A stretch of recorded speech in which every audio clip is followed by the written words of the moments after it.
Hi everyone, it's Susan with a reading for you for the full moon coming up on the 5th of May. It's a solar eclipse and it's the full moon in Scorpio. Brings big energy with 555. The energy of the 5th of the 5th is the date that the full moon falls on. And the full moon's also 14 degrees of Scorpio, 1 and 4 making 5. So we've got this 555 energy that really is playing out even now as we lead into it. So let's have a bit of a chat about that and what that means for you. Now, as you know, I'm not an astrologer, so don't expect that type of a reading from me. I look at things from very much a bigger picture and how my guides show it to me. So it's very much, as I say, intuitive and divinely given. Now that's interesting, right? Divinely given. Because we've got with us on the 5th of, is it the 5th or the 6th? I'm not sure. I think it's the 6th of May is the coronation of King Charles. Now, we know that the full moon energy is coming in now and then it lasts for 2 or 3 days afterwards. So the coronation of King Charles III, I remember in history they talked a lot about the divine right of kings and that the right of kings was believed to have been bestowed from God, and that no earthly authority could contain their authority. You know, it was that they had the divine right to be the king and to be the people, the person that ruled, and nothing would curtail them. So we're in very different times. And this 555 energy is going to play out in a big way for you personally with finding freedom, but also accepting your own divinity. And this energy or concept of divinity and really understanding what that means for you.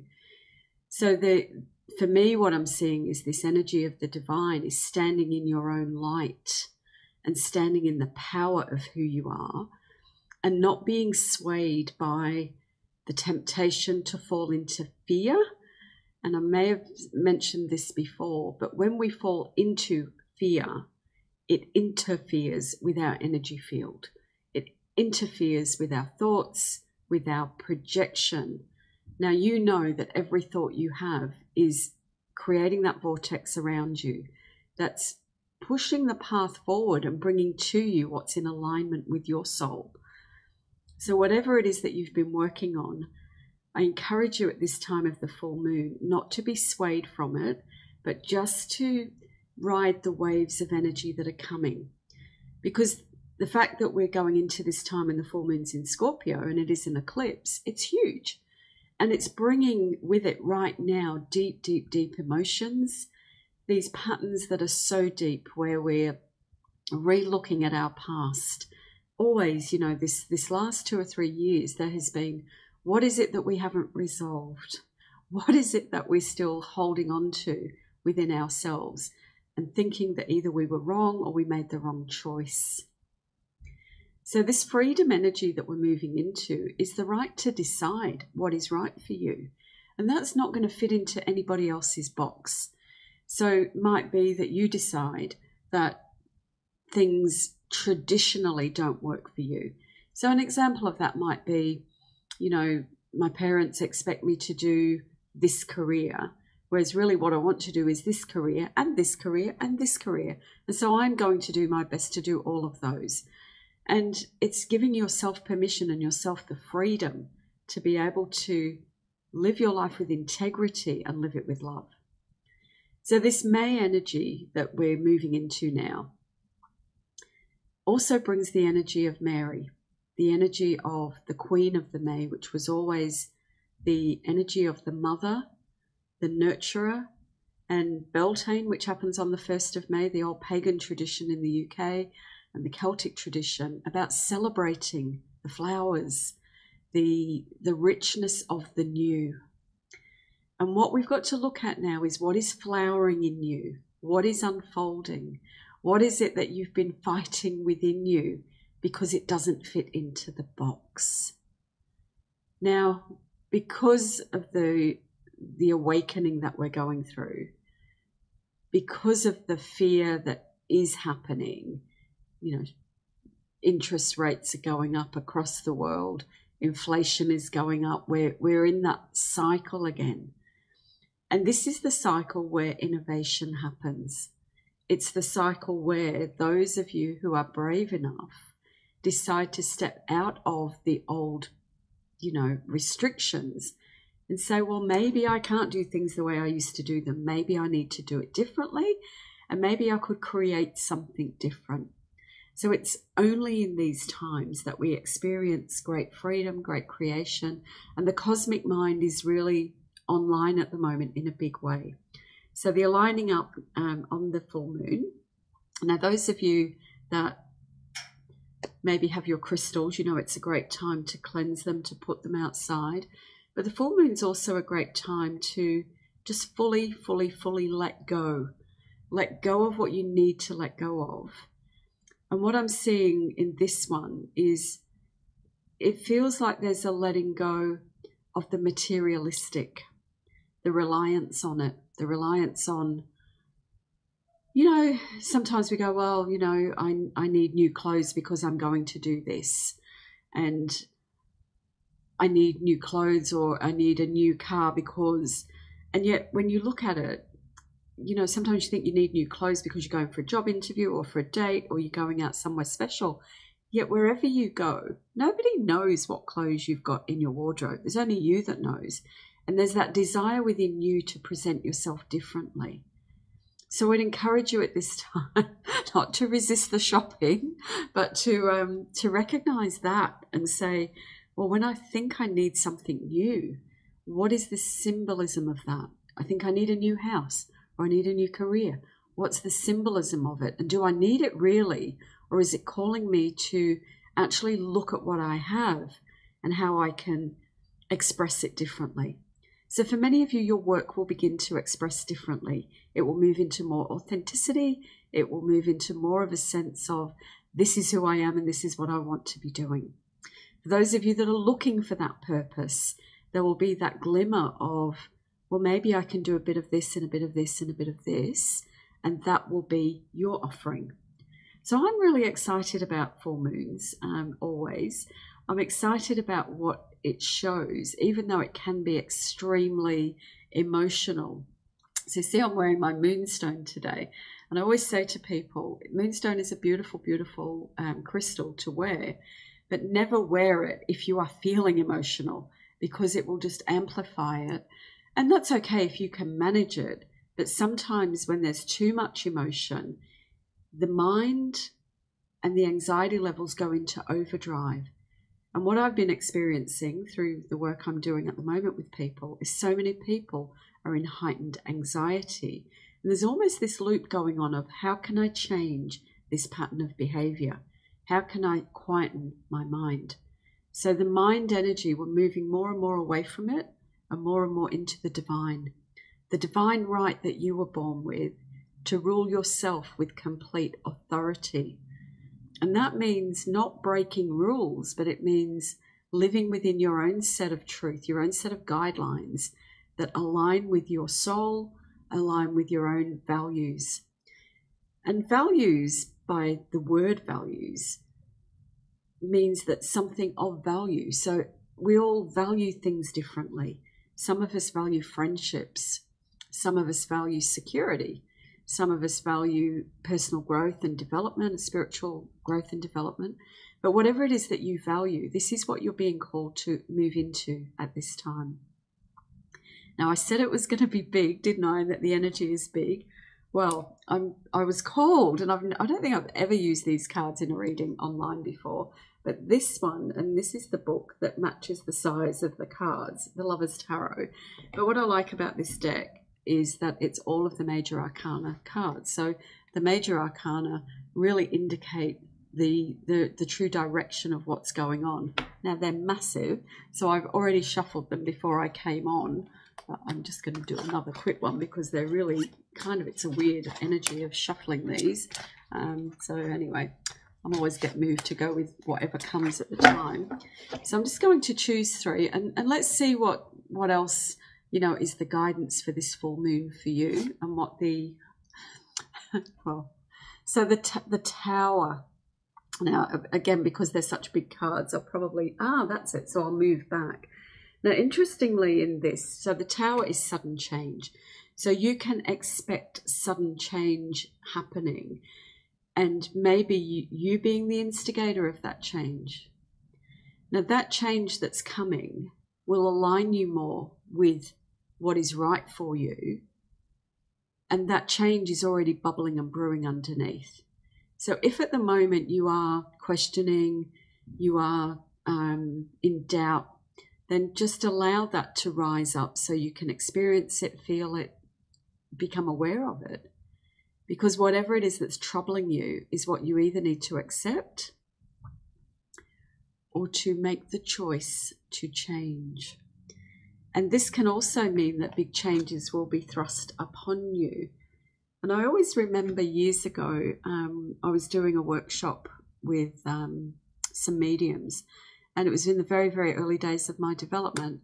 And I got called to be one of the mediums that gave the platform demonstration. And there was just a part of me inside, whereas normally I'd be in, oh my God, I can't do it. Just a part of me inside that said, well, if they think I can do it, then, you know, I actually can do it.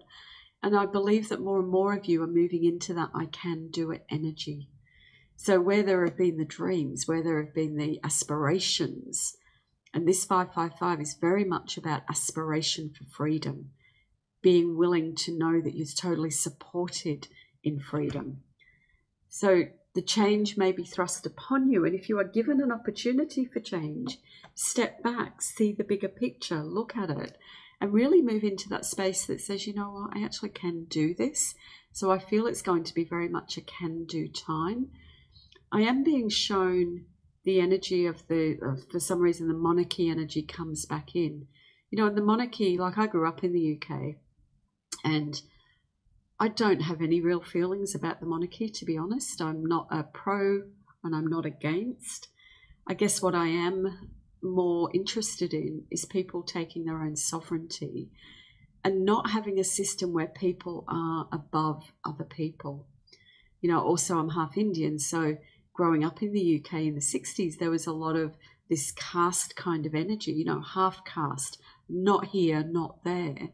Whereas that's something that doesn't enter into my thought process these days.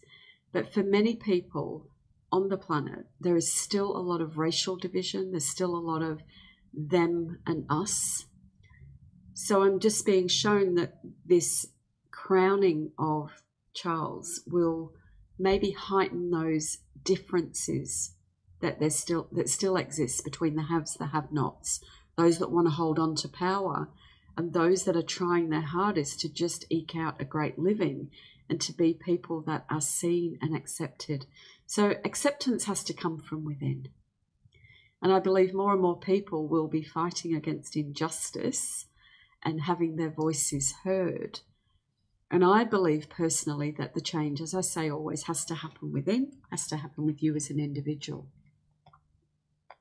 So let's see what, oh, okay. A bit of a weird one. What else is coming?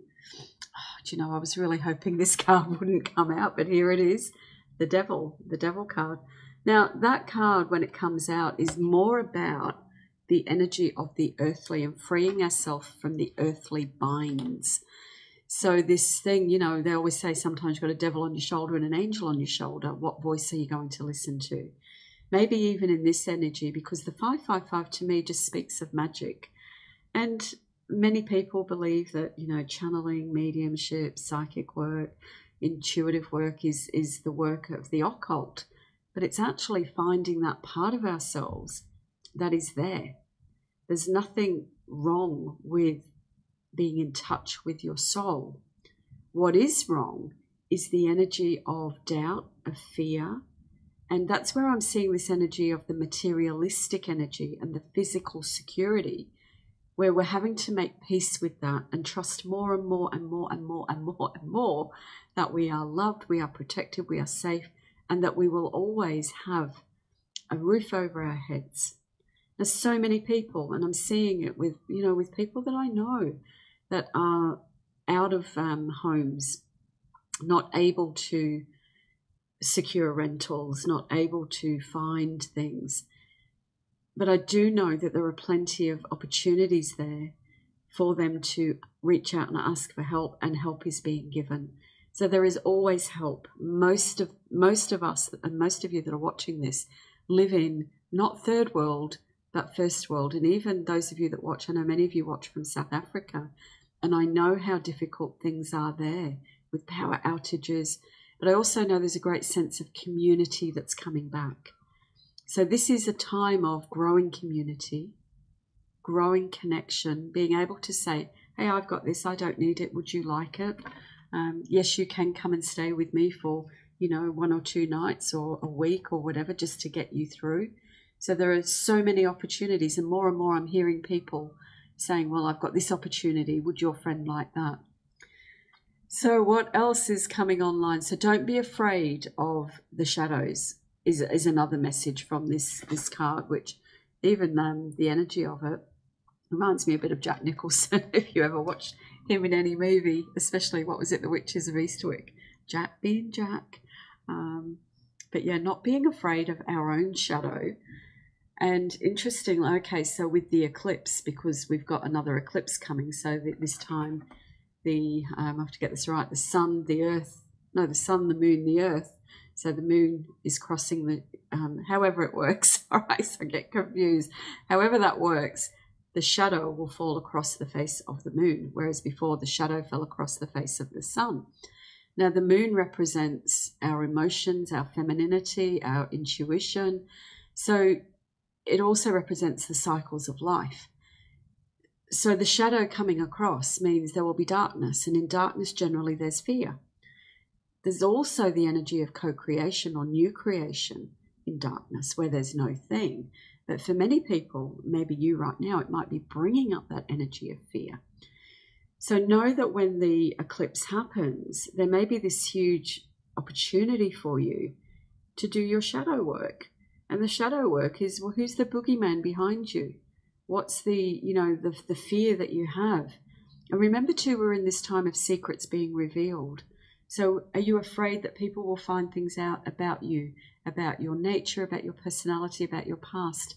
It doesn't matter. Nothing matters other than you living in integrity with your light, your soul, and your beauty. So I really encourage you to laugh at the shadows. And that brings the energy of frivolity and play that is very much going to be online at the moment. So High Priestess energy, the energy of that being able to tap into your own wisdom. But the divine feminine, it's a number 2. So the balanced energy. I'm going to do a few more cards with this one today. So, and I also see in this card, and I don't know whether you can see it, that she's kind of holding in her hand like the crown. She's got the crown on, looking very regal with the moon at her feet and resplendent in robes. So you don't have to be resplendent in your robes to hold this regal energy within you. This is not about the outer energy. This is about the inner. So tapping into the inner wisdom, bringing masculine, feminine into balance. And I worked with someone the other day, and I was quite surprised because she said to me, until I worked with you, I didn't even know that there was a divine feminine, which quite surprised me. But hey, we've got divine masculine, divine feminine. This is about them both coming online. Very, very interesting. One more. Oh, and the Hierophant, number 5. So again, the energy of the teacher. It kind of, this one, it almost looks again like the king energy or, the Pope energy. It's this energy of someone teaching, leading, but bringing freedom. It's a 5. So the 5 energy that we're moving into is to bring this energy of your own knowledge forward. Sorry, I was just having this image there. I'm wondering what that was. So I'm seeing that it's important for you to step outside of your normal circles. Don't know what that's about. But to know that there will be a stepping outside of maybe the places that you normally go to, the people that you normally associate with. And bringing those people back into your world, into your circle. But in order for you to bring in more of what you want, there's a necessity now for you to actually step outside. And however that manifests for you, whether it's that you want a relationship and you need to bring that in, or you're looking for a different job, you need to step outside of the circle that you're already in. So that may be that the work that you do, you may be doing it in a different place, a different environment to where you would traditionally or normally do what you do. Okay, so that ties in with what I said earlier about breaking free from the old structures, and that theme has been coming through very strongly in all of the readings. So yeah, look, I'm pretty excited about it. Because I'm always excited about life anyway, but excited about the opportunities that this tumultuous time will bring. And on that full moon, I would encourage you, if you can, and I'm seeing this too, and I don't understand the significance of it, but would be to light a candle. Similarly to what happened when Princess Diana died. And maybe it's in honor of all that's happened from her passing. And to bring that energy of remembrance of love, remembrance of people who have tried. So in my mind, I've got people like Martin Luther King. I've got Lady Diana. Just those people who have tried to be the ones. It's another one there. Well, even John F. Kennedy. You know, people who have tried to bring more balance into our world, more of an energy of love. So on that full moon, I would encourage you to gather with people and light a candle in remembrance of those who have tried to do that, and maybe light that candle to illustrate the light that you have, and how when you are with other people, that together you can shine a beautiful bright light. Happy full moon. Lots and lots and lots of love. As always, many, many thanks for those of you that subscribe and those of you that share as well. I really appreciate it. Look forward to seeing you again soon. I'm about to head off for a few days to Tasmania. Yay! To spend some time with some friends. I've never been there before. So pretty excited about that. All right, touch base with you again soon. Bye for now.